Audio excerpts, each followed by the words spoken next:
Sa pagtingin ho ninyo, based on the video, media reports na natanggap po ninyo at na-observe, was the Senate under attack? Unang-una, may mga tao ron na hindi dapat nandun. Di ba? Bakit ka nandun? Di ba?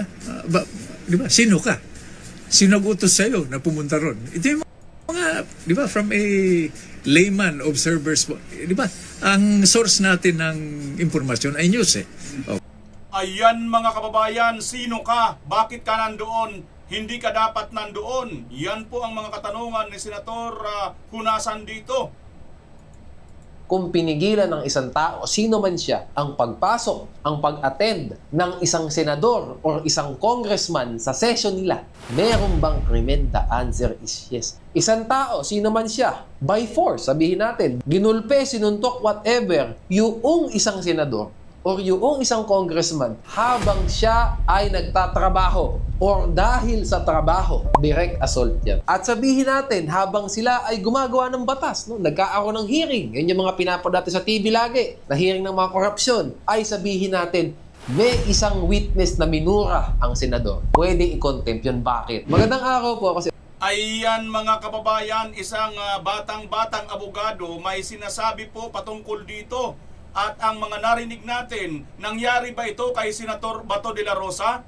Pues kung ang sagot mo ay oo, dapat mong panoorin ang buong detalye na ito sapagkat kung dito pagbabasihan natin, maaari pong makulong itong si Trillanes at saka itong sino mga kababayan? Si Matibag nang hindi bababa sa...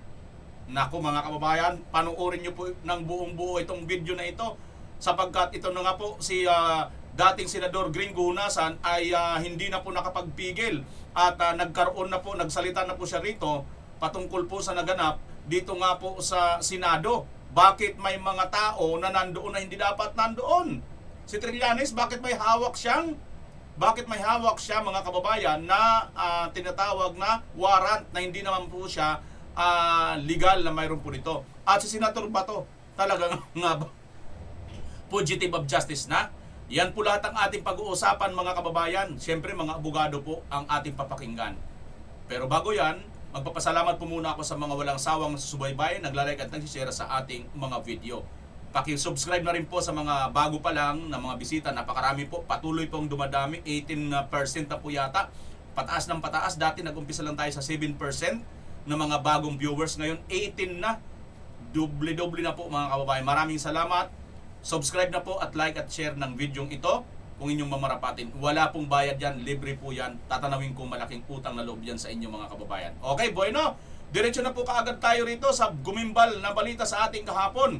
Good strategy po ang ginawa ni Senator Alan Cayetano patungkol po dito mga kababayan. Panoorin po muna natin ang detalye. Pinalitan po ni Senadora Pia Cayetano si Senador Pampilo Ping Lacson bilang chairman ng Senate Blue Ribbon Committee. Ito na po ang pangalawang pagkakataon na papangunahan ni Senadora Pia ang makapangyarihang komite mula noong 19 Congress. Sa kasalukuyan ay siya ang natatanging babae na nangunguna sa nasabing panel. Samantala kahapon nagkaroon din ng balasan sa ilang komite ng Senado. Ang Justice Committee na dating hawak ni Senador Kiko Pangilinan ay papangunahan na po ni Senador Rodante Marcoleta. Ang dati ring hawak ni Pangilinan na Komite on Constitutional Amendments and Revision of Codes ay ililipat naman kay Senador Robin Padilla. Muling ibinalik si Senadora Amy Marcos sa Committee on Foreign Relations. Papalitan naman ni Senadora Camille Villar si Senador Mark Villar bilang chairperson ng Committee on Government Corporations and Public Enterprises. Nanatili rin si Camille bilang chairperson ng Environment, Natural Resources at Climate Change. Ayan mga kababayan, kung atin pong mapapansin, si Senator Pia Cayetano na po ang Blue Ribbon Committee Chairman at si Senator Rodante Marcoleta ay Justice Committee. Robin Padilla na ibalik po ang Constitution Committee Amendments, no? Ito po kasi mga kababayan ang mga mahalagang komite dahil delikado po no pag napunta po ito sa mga hangul, sa mga magnanakaw, sa mga kurap na mga gobyerno.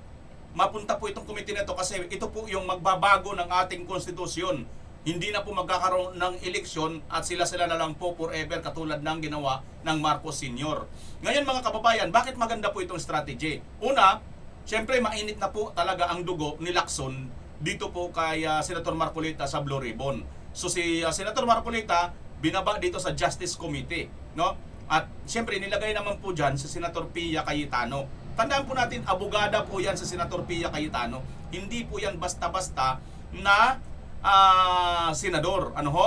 Ngayon, mga kababayan, ano po ang kagandahan dito? Maganda po ito kasi nga kahit papaano, yung mga nag-aalborotong minority ay mabawas-bawasan po ang kanilang pag-aalboroto dahil siyam po sa kanila ang nandyan sa Blue Ribbon Committee.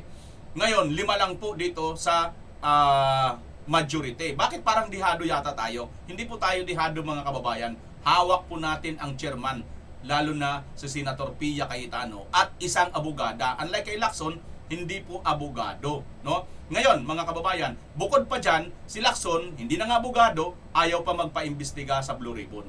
Samantalang si Senator Pia Cayetano, tiyak na tiyak po yan, mga kababayan. Tuloy-tuloy na po ang investigasyon. Yun naman po ang ating gusto, di ba?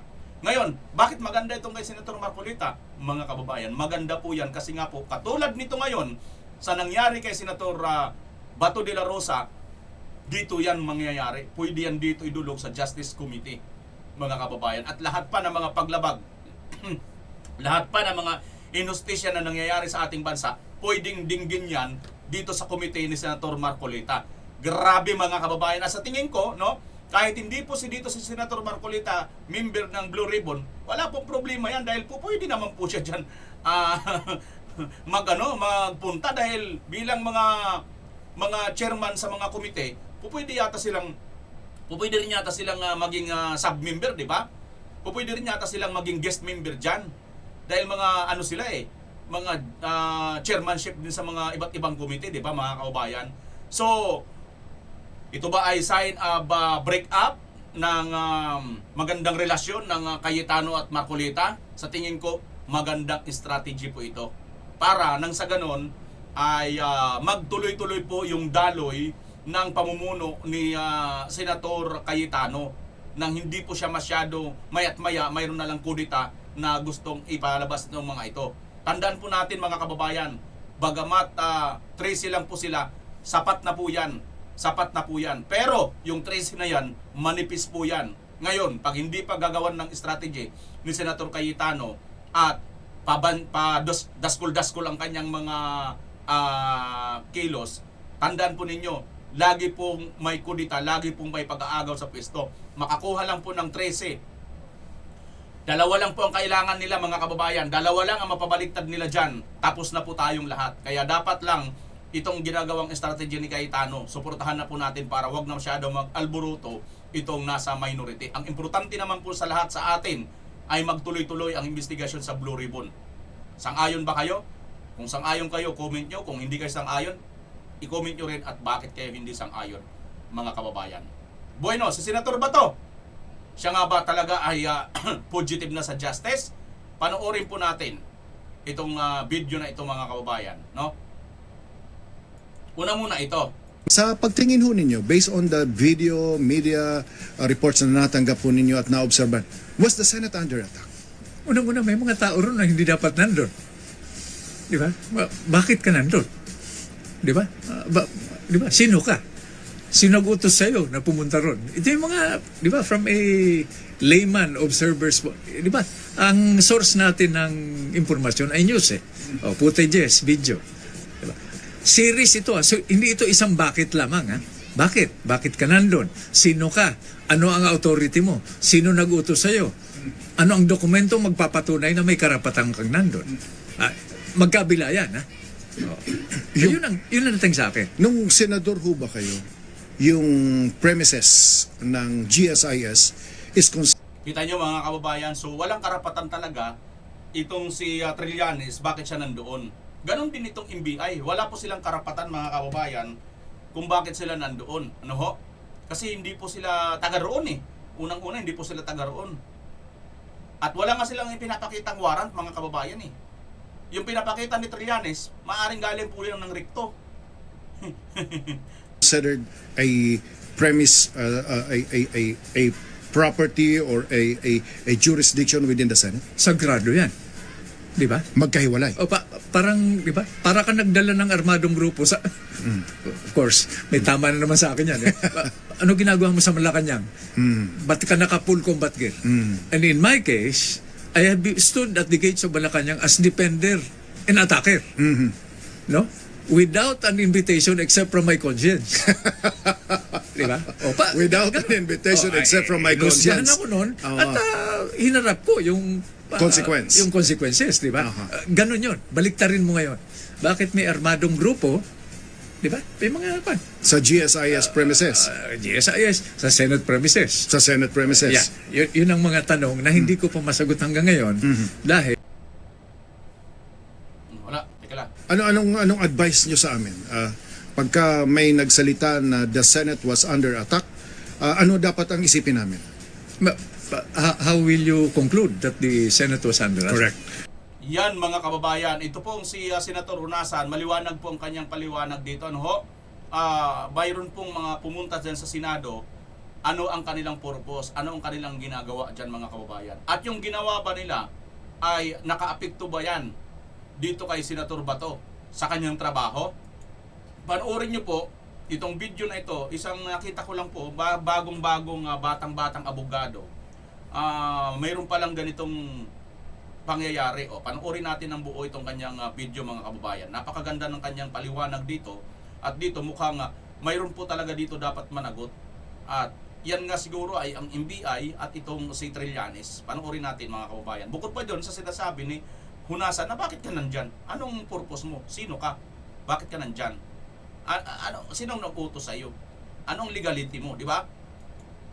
Kung bang krimen? The answer is yes. Isang tao, sino man siya, by force, sabihin natin, ginulpe, sinuntok, whatever, yung isang senador or yung isang congressman habang siya ay nagtatrabaho or dahil sa trabaho, direct assault yan. At sabihin natin, habang sila ay gumagawa ng batas, no, nagkakaroon ng hearing, yan yung mga pinapanood natin sa TV lagi, na hearing ng mga korupsyon, ay sabihin natin, may isang witness na minura ang senador. Pwede i-contempt yun. Bakit? Magandang araw po ako si Attorney Anselmo at i-recap natin yung mga nangyari sa Senado mula May 11 hanggang May 15. Simulan natin. So sa May 11 muna tayo, ano ba ang nangyari noon? Aba, yung May 11 po ang start ng session ng Kongreso, both sa Senate at saka sa House of Representatives. So syempre, ano ba ang notable event noong petsang ito? Syempre, nakita nyo naman sa CCTV video, naghabulan, di ba? So ang nangyari po noong May 11, napakasimple. Nabakante po ang lahat ng posisyon sa Senado. Mr. President, may I be allowed to humbly move to declare all seats vacant? Napansin ko lang mga kababayan, parang natataing di matais si Soto dito sa pag-declare ng vacant to mga kababayan. Parang napapalunok na hindi malunok yung tinantsura niya. Parang ganun eh. Hirap na hirap eh. Di ba? Ewan ko mga kababayan kung anong nakikita ninyo yung tsura. Noong May 11, napakasimple. Nabakante po ang lahat ng posisyon sa Senado. Mr. President, tingnan mo yung tsura niya di ba? Mukhang hindi talaga mukhang hindi ko malaman kung natatain. Ayun. Yaw-kol. Matapag-ukol. may I be allowed to humbly move to declare all seats vacant, Mr. President? At syempre, napalitan, nagkaroon na ng panibagong Senate President sa Pilipinas, si Senator Alan Peter Cayetano, na botong 13, 9, and 2. I, Alan Peter Compañero Ram Cayetano, solemnly swear I will do impartial justice according to the Constitution and laws of the Philippines. and the laws of the Philippines. So help me God. So help me God. Sa 13 na yon, kasali si Senator Bato sa majority. At doon po sa session, nagkaroon ng maraming motions. Ang isa dito, syempre, ay yung removal ng mga NBI personnel inside the Senate building. Mr. President, may I move that the Sergeant at Arms remove these people from the vicinity of the Senate? Pero syempre, ang sabi po ni Senator Bato, sabi niya, bago tanggalin yung mga NBI personnel ay i-identify muna kung sino ang mga nanghabol sa kanya sa fire exit. Mr. President, sana bago sila paalisin, i-identify muna natin yung mga nagharang sa akin at i-inquest natin. Kapailan natin ang kaso bago sila paalisin dito lahat. Dahil para tayong king queen dito. Yes. In-assault na tayo dito sa ating opisina, tapos walang mangyari. Paalisin lang natin. We have to arrest them. Okay, and other than this, yung pong Senate ay binigyan ng protective custody si Senator Bato para hindi siya ma-aresto. O paano naman ng May 12? Mayroon bang notable na nangyari? Wala po noon. Noong May 12, nag-interview lang po, kumuha ng panayam sa mga public officials ang mga media outlets natin. O paano naman ng May 13, nagkaroon ng notable event dito? Despite the Senate lockdown, sinabi ko na nga sa inyo, nag-lockdown ang Senado. At 7:07 p.m., Aplaska announced that there will be a total lockdown in the Senate. At 7:10 p.m., soldiers in full battle gear were seen at the second floor. Pero nagkaroon po ng putukan. Gunshots were fired. Soldiers could be seen at the end of the hallway. There were also PNP and OSAA personnel. Kung sino man ang nagbarilan, syempre, yan ay up for debate. Pero nagkaroon ng barilan noong araw na yon. Tapos, May 14, madaling araw, syempre, kinagabihan. Ano ang nangyari? Nakaalis na po ng Senate building si Senator Bato. Long story short, kinonfirm ng Sergeant at Arms that he's no longer in the building. At ang haka-haka, syempre, aligasyon ay kasama si Senator Robin Hood dito sa pag-alis na ito. So ngayon, ano naman nangyari nung May 15? Matindi ulit ang pangyayari. Si Ombudsman Remulla ay nagsalita at nagkaroon ng suspension. Sino po ang suspend? Si Sergeant at Arms Mau Aplaza. There was a recommendation and I signed for a 6-month preventive suspension of the Sergeant at Arms of the Acting Sergeant at Arms of the Senate, Mau Aplaza, for what happened the other night. So, ano po ang sinabi ni Senator Alan Peter Cayetano tungkol po sa suspension na ito? Sinabi po niya na kung si Aplaza ay masususpend, dapat yung pong NBI Director masuspended. So let me just appeal to the Ombudsman, suspend also the NBI Director because he is more a suspect than General Mau dito. Yan po ang naging request ni Senator Alan Peter Cayetano. So with that being said, mag-focus tayo doon sa situation ni Senator Bato. Ang dami po nating pwedeng tanong, no? Nasasagutin natin ngayon, pasisimplihin natin, gagawin natin straight to the point para maintindihan ng lahat. So ngayon, sa lahat ng mga pangyayaring ito, mula May 11 hanggang 15, marami pong tanong sa ating isipan na kailangan nating sagutin. Ito po ang 4. Unang-una, meron bang krimen nung naghabulan sila sa fire exit ni Senator Bato bago pumasok sa session? That's number 1. Number 2, pwede bang i-contempt yung NBI personnel ng Senado? At kung magkakaroon ng contempt, ano ba ang mangyayari dito? Makukulong ba? Gaano ba kahaba ang pagkakakulong? Sasagutin natin yan. At number 3, pwede bang i-preventively suspend ang isang Sergeant of Arms ng Senado ng Ombudsman? And last but not the least, pinaka-importante sa lahat, escapee ba or fugitive from justice ba si Senator Bato? Sasagutin natin lahat yan. Pumunta muna tayo sa number 1. At number 1, for educational purposes lang, sabihin nating pinigilan ang isang senador na umattend ng session. Meron bang krimen dito under the revised penal code? Sasagutin natin. Unang-una, meron tayong 3 articles na kailangan tingnan dito. Ifo-focus natin, tatalakayan natin isa-isa. Para masagot natin ang tanong dyan, kailangan nating basahin yung articles 143, 144, and 145 na revised penal code. So ano ba 143? Acts tending to prevent the meeting of the legislature. Okay, in Tagalog, pinirevent, tinigilan, no? Hindi pinayagang mag-meeting ang Kongreso.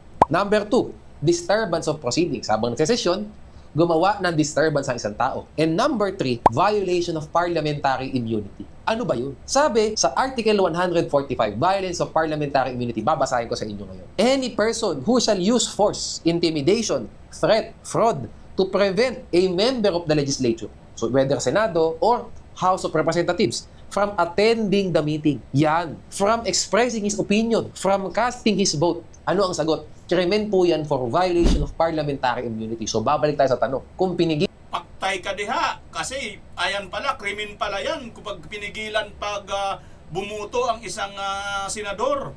Eh, ganun yung mangyayari nun eh. Bubuto si Senator Bato de la Rosa. Paktay ka diha. Krimen pala ito, mga kababayan. Sapol. Sapol na sapol. Attending the meeting. Yan. From expressing his opinion, from casting his vote. Ayun, ano ang sagot? Krimen po yan for violation of parliamentary immunity. So, babalik tayo sa tanong. Kung pinigilan ng isang tao, sino man siya, ang pagpasok, ang pag-attend ng isang senador or isang congressman sa session nila, meron bang krimen? The answer is yes. Article 145. Klarong-klaro. Sabihin natin, may force. Pinusasan, pinigilan, hindi nakapasok ng sesyon yung senador.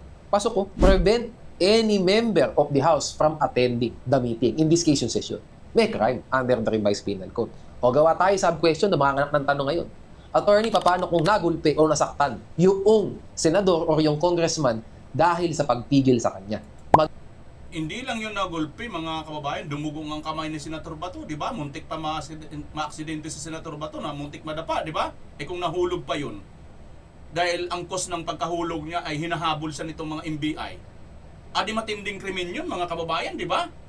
O, Mag-iiba ba ang krimen? The answer is yes, mag-iiba. Ano po ang magiging krimen ngayon? Ang tawag dyan ay direct assault. Mas matindi po yung direct assault. Ano ba ang direct assault? Babasahin ko ulit sa inyo ngayon. Ito po yung Article 148. Papasimplihin natin. Direct assault. Any person who shall attack, employ force, seriously intimidate or resist any person in authority or any of his agents while engaged in the performance of his duties or on occasion of such performance shall be liable for direct assault. Ano yun? Pasimplihin natin, tatagalogin natin. Isang tao, sino man siya, by force, sabihin natin, ginulpe, sinuntok, whatever, yung isang senador or yung isang congressman habang siya ay nagtatrabaho or dahil sa trabaho, direct assault yan. Another example, sabihin natin, si judge, sabi niya convicted, yung akusado. Yung akusado ano ginawa kay judge? Sinuntok si judge. That is direct assault. Kasi ginulpe, sinuntok yung judge habang siya ay nagtatrabaho. So balik tayo sa example natin, papunta sa sesyon yung senador para hindi siya makapasok, maka-attend. Sinuntok, ginulpi siya ng isang private person. Sino man tao, that is direct assault. Kasi kaya sa ginulpe, hindi naman dahil galit lang sa kanya. Kaya sa ginulpe, dahil sa kanyang trabaho, ayaw siyang papasukin. Direct assault po yan. So ano ba ang penalty for direct assault? Ang penalty po ay prison correctional in its medium and maximum period. Doon tayo sa maximum. Ilang taon yan? Maximum. 6 na taon na pagkakakulong. Bailable, yes, hindi naman ganun kalala, ganun kahaba yung magiging penalty. Pero siyempre, pag na-convict, ang haba pa rin ng 6 na taon, di ba? Yan ang magiging penalty kung nasaktan, nagulpe ang isang person in authority like a senator or a congressman. And other than that, nung nabanggit na natin yung revised penal code, may iba pa bang remedyo? Kung may iba pa bang penalty na pwedeng ipataw dito sa tao na pinigilan ang senador or congressman na umattend ng session, the answer is yes. Diyan na po papasok yung contempt. So ano ba ang contempt powers ng Senado? Napakasimple. Yung usual pong contempt, kapag in aid of legislation, ano ibig sabihin nun? Kapag gumagawa ng batas ang Senado or ang Kongreso. At sabihin natin, habang sila ay gumagawa ng batas, no, nagkakaroon ng hearing, yan yung mga pinapanood natin sa TV lagi, na hearing ng mga korupsyon, ay sabihin natin, may isang witness na minura ang senador. Pwede i-contempt yun. Bakit? Kasi contempt, ginagamit yan kapag unang-una disrespectful, di ba? Yung witness or yung resource person na tinatawag natin. Pero tatandaan natin, ang sabi, in aid of legislation. Saka ginagamit yung contempt powers. Pero sabihin natin, wala namang in aid of legislation na hearing. Pero, dinisrespect yung isang congressman or isang senado. Pwede bang gamitin ng Congress yung contempt power para ipakulong yung taong nag-disrespect doon sa senador o sa congressman? Diyan tayo nagkakaroon ng issue ngayon. Meron dalawang arguments dito. Yung unang argument, yung kasing mga jurisprudence, yung mga kaso sa Pilipinas, nagkakaroon po ng talakayan about contempt sa Congress kapag in aid of legislation. One case na napaka-landmark talaga, nabanggit pa ito ni Senator Miriam Defensor Santiago dati, yung Arnold versus Nazareno. Matanda na pong kaso, no, kaedad na ng lolo't lola natin. Yung pong kaso na yun, in aid of legislation. So gumagawa nga ng batas, nagtatry gumawa ng batas, tapos ikaw contempt yung tao, makukulong sa loob ng Senado. Yun namang second argument. Ang sabi is, inherent po ang contempt power sa Congress. Kung in aid of legislation lang limited yung contempt power, paano daw kung yung mismong institusyon na ng Congress, whether Senate or House of Representatives, ang in danger? For educational purpose lang to. Siyempre, kayo na ang bahala sa comment section saan kayo panic. Doon ba kayo sa dapat in aid of legislation lang? Or in other instances, pwede din. Lalo na kung in danger or syempre, nakanganib na yung institusyon ng Kongreso. So yun ang topic dyan. O ngayon, sabihin natin, na-contempt yung isang tao. Whether in aid of legislation or hindi man. Na-contempt talaga siya. Nakulong sa loob ng Senado at in-enforce ito ng Sergeant at Arms. Gaano katagal ang magiging kulong? Hindi po yun yung mga reclusion perpetua, mga life imprisonment na alam natin. Kasi yun, sa penal laws yun, di ba? Sa judge ka pupunta kapag ganun ang haba ng kulong. Iba po ito. Kapag contempt power, ang sabi po ng Supreme Court sa kasong Balag versus Senate, yung term ng pagkakakulong ay hanggang expiration lang ng Congress. Ano ibig sabihin nun? Paano ba nagkakaroon ng expiration? Sa dalawang paraan. Unang-una, kapag nagkaroon na ng final adjournment of session. Kailan ba nagkakaroon ng final adjournment of session? Normally, pag mag-e-election na. Siyempre, magkakampanyahan na, di ba? I-adjourn na po ng Senado or ng House of Representatives yung kanilang session. So kapag Ayan mga kabayan, dito na muna natin pasamanang tapusin to. Nakuha na po natin ang gusto nating makuha. So, ibig sabihin, dito sa nangyari kay Senator Bato, pasok po parehas. Pwede po makontempt, no? Kasi nga nag-ano sila in aid of legislation ang ginagawa nila diyan. Pwede silang makontempt. Hanggang 6 na buwan pala yan mga kababayan. May power po ang Senado. Ngayon, doon naman sa ginawa kay Senator Bato, pwede palang pumasok yun sa direct assault, no? Dahil pinipigilan si Senator Bato na makadalo doon sa kanyang tungkulin bilang isang senador na ano yun, yung bumuto. Yun po maliwanag doon mga kababayan. So, yun, krimen pala yun sa ating batas. At ang pagkakakulong noon ay 6 na taon mga kababayan ng maximum. So, papasok at papasok po sila dito. Now, sino ito? Maaaring ang mga NBI at maaari din pong si Trillanes. Dahil ayon nga kay Senator Hunasan, anong ginagawa mo dyan? Di ba nagbabandil-bandilyo si Hunasan ng warrant of arrest ko, no? Na hindi naman galing sa Pilipinas? So, illegal ang ginagawa ni Hunasan, ni Trillanes, isa siya sa mga pumipigil kay Senator Bato para gampanan ang tungkulin. Ngayon mga kababayan, kayo na humusga kung hanggang saan nga ba dapat sila makulong at sino nga ba talagang gumagawa ng illegal at pumipigil sa mga mambabatas para ang tungkulin nila ay gawin nila. Yan po ang maliwanag dito. Kaya napakaganda, no? Ituloy nyo na lang po papanood dito kay Atty. Anselmo, no? Kasi nga mahabang kanyang video. Lipat pa tayo sa isang abogado, mga kababayan. Ngayon, na-deny na po ang ni Senator Bato, di ba? Ang kanyang motion or TRO. Tingnan na natin kung mayroon pa ba talagang habol dito sa Senator Bato at positive na ba talaga siya. O panoorin naman din natin isa pang abogado, mga kababayan. Ito nga po ay si Atty. Niel. Pasok. Okay, so una po yung facts po muna ng discussion natin para mas maintindihan nyo talaga itong current situation ni Senator Bato. So yung nangyari po dito, nagsimula po to nung sa May 11, 2026 session po ng Senate. Kasi after po ng more or less around 6 months na hindi po uma-attend si Senator Bato sa Senate session, ay bigla po siyang nagpakita. And alam nyo naman po siguro or nabalitaan nyo na during that session ay nagkaroon po ng change in Senate leadership. Napalitan po si Senate President Tito Sotto at na-elect po si Senate President Alan Peter Cayetano. At yung role po ni Senator Bato doon ay very crucial considering kung hindi po siya nagpakita ay hindi po marireach nung new majority ngayon yung 13 na magic number para magkaroon po ng palitan sa Senate leadership. So again, si Senator Bato po was very crucial in that Senate session. And nabalitaan nyo rin naman po siguro na prior to that session, dun po nangyari yung habulan between NBI agents at Senator Bato. Yun yung mga video or yung naging memes ngayon na pinapakita pa ulit-ulit yung nadulas po si Senator Bato sa hagdanan. Okay, and then yung isa pa pong interesting nangyari din nung May 11 ay nandun din po si former Senator Trillanes sa Senate at pinakita din po niya in public at sa media yung alleged secret warrant from the ICC kung saan in-unseal na nila yung warrant of arrest against Senator Bato. And then yung after po nun, nilagay po si Senator Bato sa Senate Protective Custody. And then after po, nung May 12, 2026, hindi po naglabas ng TRO yung Supreme Court, kundi naglabas lang sila ng directive na magbigay ng comment yung Executive Department as to the petition ni Senator Bato, yung TRO petition po niya in relation dun sa ICC warrant of arrest. Tapos after pag-release nun, dun po nangyari yung Senate is under attack na issue. Yung meron pong mga NBI agents na nandun sa GSIS building.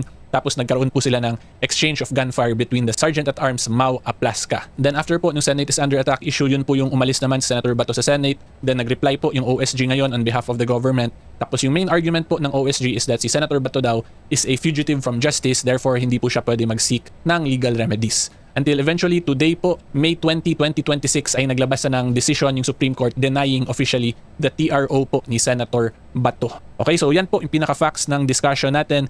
Ngayon po, ang next question naman natin is kung ano ba talaga ibig sabihin pag nade-deny ang isang TRO or yung isang interim relief na tinatawag.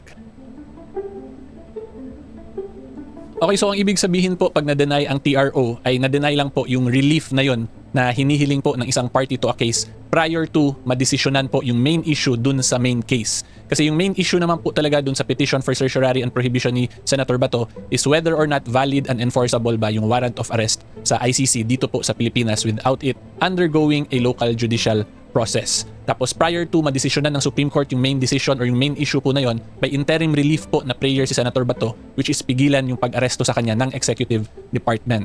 And the reason po kaya may mga ganyan tayong provisional remedies or interim relief na remedies po is because yung main decision po kasi in a regular case, matagal pa yun siya madesisyonan, baka po during the pendency of the case ay may mangyaring something very prejudicial po to a party. So para po hindi mangyari yung prejudicial na yon, kaya po nagkakaroon ng prayers for interim relief like that of a temporary restraining order. So para po mas maintindihan nyo, bigyan ko po kayo ng analogy. So isipin po ninyo sa isang boxing match, di ba yung main objective po sa boxing match is matalo yung kalaban, may it be via a knockout or via a favorable decision po ng judges. Tapos during the pendency of the bout, di ba meron po yung mga sineset na rules. So in this situation po, yung TRO, para yun siyang magiging rule kung ginran sana ng Supreme Court na yon. So let's say, di ba, yung isang pinaka-common na rule naman is bawal mag-low blow. So all throughout the boxing match, bawal gawin yung low blow kasi naset na yun siya as a rule. So dito, yung gustong rule na iset sana ni Senator Bato ay bawal siya arestuhin during the pendency of the main case habang hindi pa po nadedesisyonan yung main case. So parang ganun po yun. Kung nag-grant yung TRO na yun, magkaka-rule sanang ganun in this present situation niya na hindi siya pwede arestuhin habang hindi pa na-achieve or nangyayari or nadidesisyonan po yung more proper term, yung main issue talaga dun sa main case. So yan yung analogy na nakikita ko dyan. Okay, so hopefully naintindihan nyo po yun pero kung naguluhan kayo, yung pinaka-importante lang po talagang matandaan dito, yung TRO lang po yung nadesisyonan at hindi pa yung main issue talaga dun sa petition niya. Okay, so ngayon po, para mas maintindihan ninyo, sagutin natin yung next question natin kung whether or not valid and enforceable na ba talaga yung ICC warrant of arrest without it undergoing a local judicial process because of the denial nung TRO.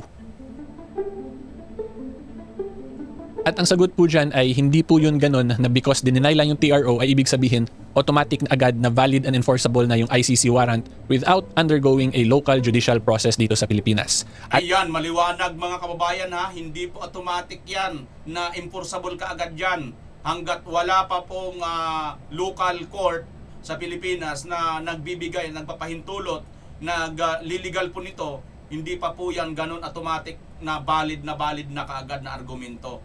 Kaya mga kababayan, sa mga nag-ano dyan, ano ho? Ayan pala si Senator Bato, oh. Ang ganda ng ni Senator Bato. Nasaan na tayo? Balikan natin yon. At yung rason po dyan is because of number one, may kita po nyo yan mismo dito sa press briefer po ng Supreme Court. So ito po pala yung press briefer ng Supreme Court as to the decision nila denying the TRO ni Senator Bato. So pwede nyo po ito basahin na lang para mas maintindihan ninyo. Pero yung gusto ko pong ma-take note nyo talaga dito is ito pong part ng press briefer na to. So makikita nyo naman po, the SC only decided on the prayers for interim relief. The main issues raised by the parties in their pleadings and motions are yet to be resolved in the main case. So ito pong interim relief, this is the TRO prayer po ni Senator Bato. So again, ito lang ang dinesisyonan ng Supreme Court. Pero yung main issues ay hindi pa po na-address kasi ito po sabi nila, 'di ba, are yet to be resolved. So because of that, hindi pa po talaga sinabi ng Supreme Court na valid and enforceable na yung ICC warrant na yon.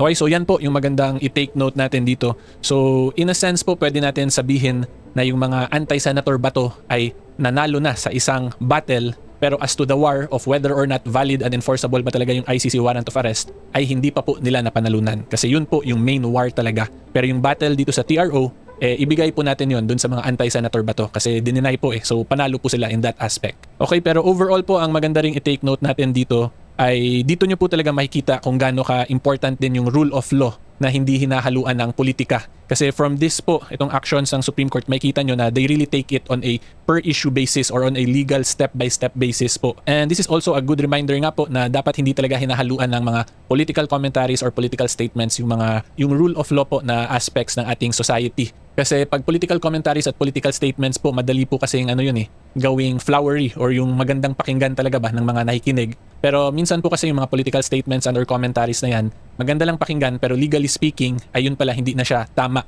'Di ba? Nagiging bending the law na pala. So again, this is just a good reminder for all of us na we should always take it on a per issue basis, on a legal step-by-step basis at sundin lang po talaga yung rule of law at huwag masobrahan sa politika. Okay, so ngayon po ang next question naman natin, fugitive from justice na ba talaga si Senator Bato because of this denial ng TRO niya? So quick break lang po mga kasimor, gusto ko lang po kasi kayo pasalamatan lahat because we have recently crossed 400,000 subscribers po sa YouTube. Sa mga hindi pa po nag-subscribe pero laging nanonood, hopefully po you can consider subscribing kasi wala naman pong bayad yung subscription sa YouTube ko. 100% free po ang YouTube subscription. Okay, and of course, don't forget also to like this video para po mas bigyan pa kayo ng ganitong content ng mga algorithm sa social media. Okay, so again po, maraming salamat for the support. Ngayon po, tuloy tayo sa discussion. Okay, at ang sagot po dyan ay hindi pa po fugitive from justice si Senator Bato. Because under the Philippine legal system po, may specific requirements po yan bago nako-consider as fugitive from justice na talaga ang isang respondent or ang isang akusado. Okay, and for that, i-discuss ko po yung case na Villacar Transit Inc. versus Yanson Jr. GR number 259337 promulgated November 25, 2025. So kung makita po nyo, this is a very recent decision. So dito po in-explain ng Supreme Court kung ano ba yung mga essential requirements para makonsider as fugitive from justice ang isang akusado. Okay, so sa mga gusto po basahin tong actual decision na to, again, it's GR number 259337 at nasa page 21 po ng decision. So kita nyo naman po sa screen niyo.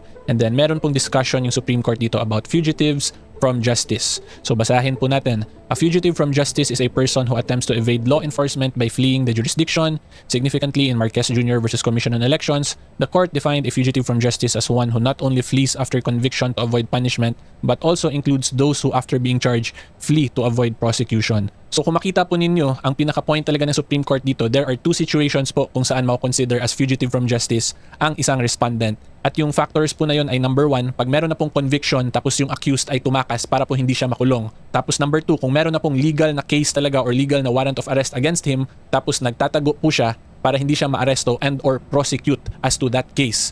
So sa situation po ni Senator Bato, alam naman po natin or very obvious na hindi siya pasok dun sa first definition kasi wala pa naman pong conviction against him, di ba? Ang meron pa lang po ay isang international warrant of arrest. So ngayon, ang next question dyan, since meron ng international warrant of arrest, pasok ba siya dun sa second situation kung saan purpose po niya ay tumakas po siya to avoid prosecution? So kung ako po ang tatanungin ninyo, ang legal position ko po dyan ay hindi pa pasok si Senator Bato kahit po dito sa second situation kasi yung meron nga lang po tayo is an international warrant of arrest. Ang position ko po dyan, like what I have already repeatedly explained in numerous videos, unless and until po yung isang international warrant of arrest ay mag-undergo ng local judicial process, hindi pa po yan considered as valid and enforceable dito sa jurisdiction natin or dito sa Pilipinas. Kasi very clear naman po yung sections 1 and 2 ng Article 3 of the 1987 Constitution.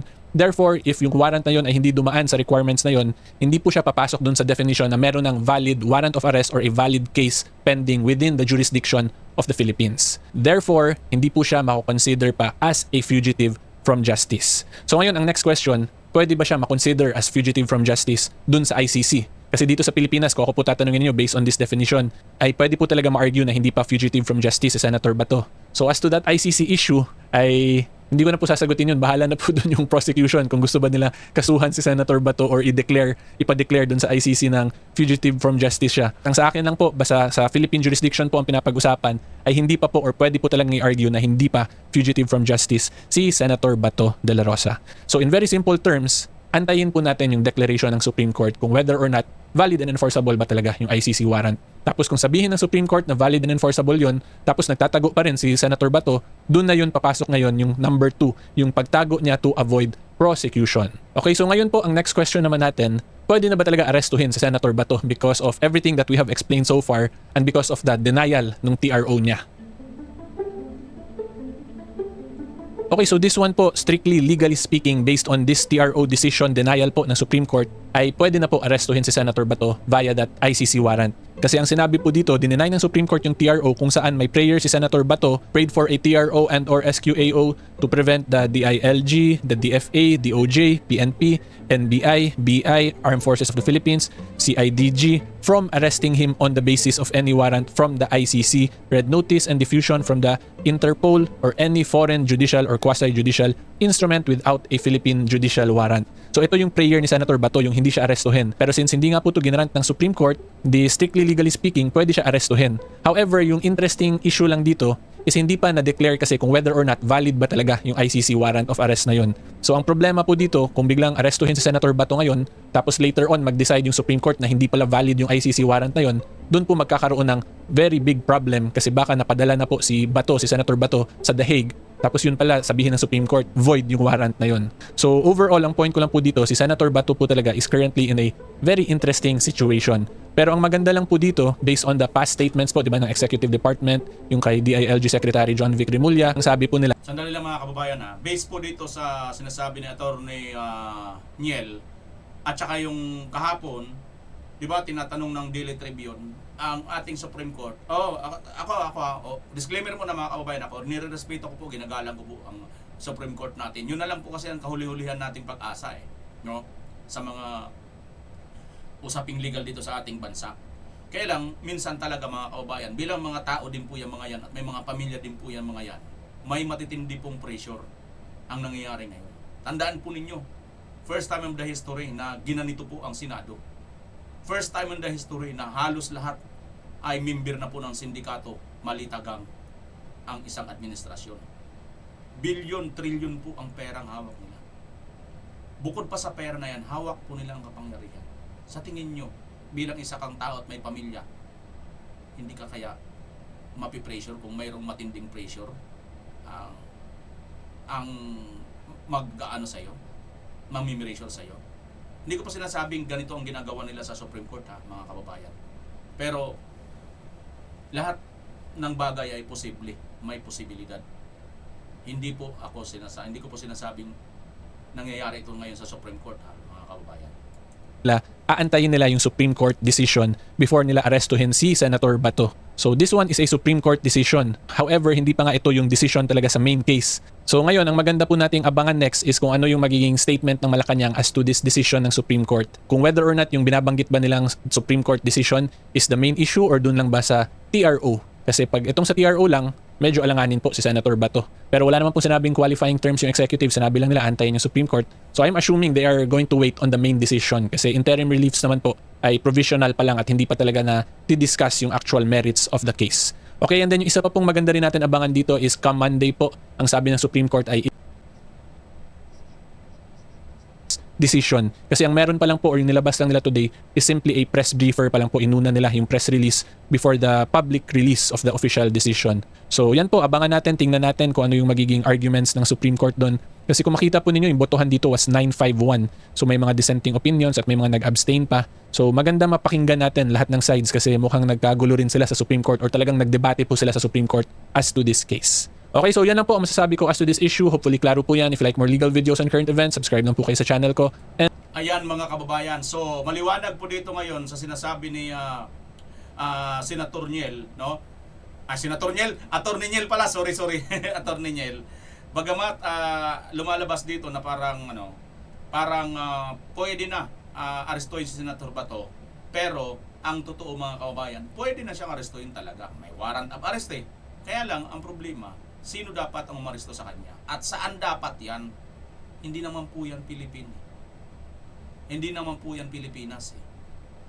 Ang problema mga kababayan, itong ating pong gobyerno mukhang nakikipagsabwatan na po talaga dito sa ICC. Ginagamit po ang ICC, nagpapagamit naman po ang ICC para parehas po sila sa kanilang sariling interes.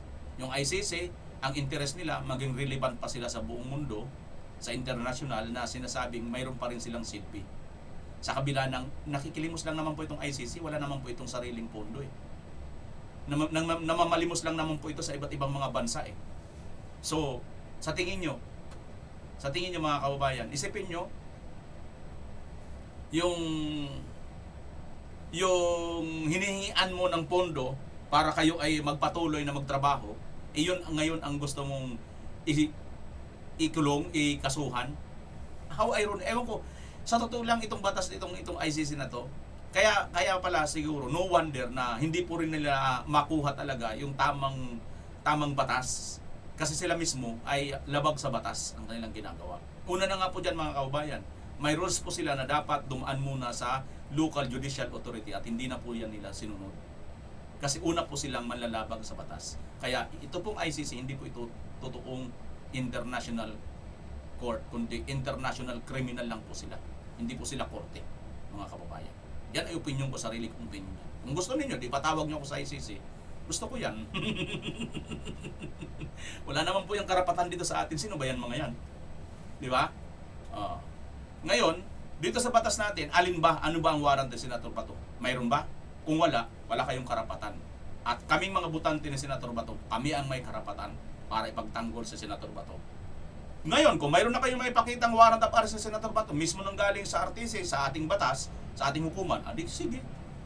Kami na rin makikiusap kay Senator Bato na sumuko na at magpasakop sa batas. Sa ngayon, hindi po si Senator Bato lumalaban sa batas. Ipinagtatanggol po niya ang ating kasarinlan, ang ating kalayaan dito po sa mananakop na mga banyaga.